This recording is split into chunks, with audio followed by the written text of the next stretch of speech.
Frances Craig was a devoted mother of two whose life in Jackson County, Michigan, seemed ordinary until the night of July 24, 2014. When her fiancé, Eric Wolf, returned home from his overnight shift the next morning, he found Frances lifeless on their bedroom floor. The scene was chillingly incongruous, her wrists bound with zip-tie restraints, her body riddled with roughly 90 stab wounds. Yet Wolf reportedly mistook the blood-smeared mattress for a spill and remembered feeling no immediate alarm, a reaction that would become increasingly strange to investigators.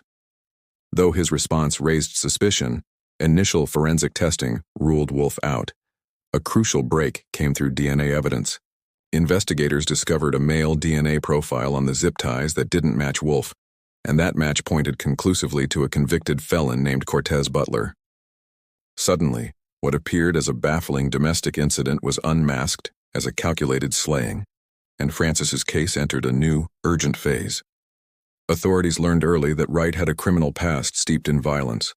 Tracking him down became a priority. In 2019, Butler was arrested and charged with first-degree murder. Prosecutors argued the killer likely broke into the home, restrained Frances, and stabbed her almost flawlessly in a brutal assault meant to kill swiftly.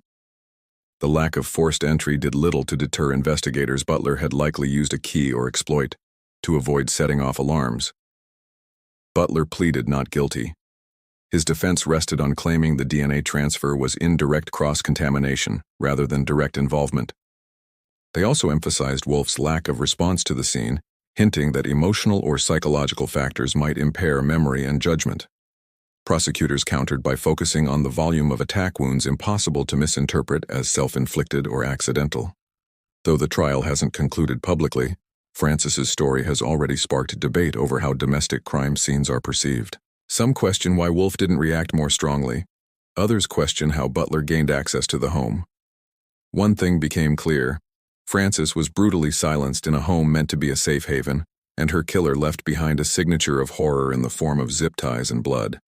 But as of now, the case remains unresolved pending trial and awaiting closure. Wolf continues to live in Jackson, plagued by the day his fiancée's life ended, while Cortez Butler sits behind bars, awaiting trial and possibly a future in prison. Justice seems close yet delayed, dependent on whether evidence introduced in court is enough to convict a man whose DNA presence was damning, but whose motives remain murky. Frances's brutal death, marked by restraint and rage, is a grim reminder.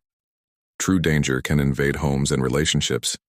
These walls, meant to safeguard family, can become crime scenes under horrifying conditions, and the answers we ignore can haunt us forever.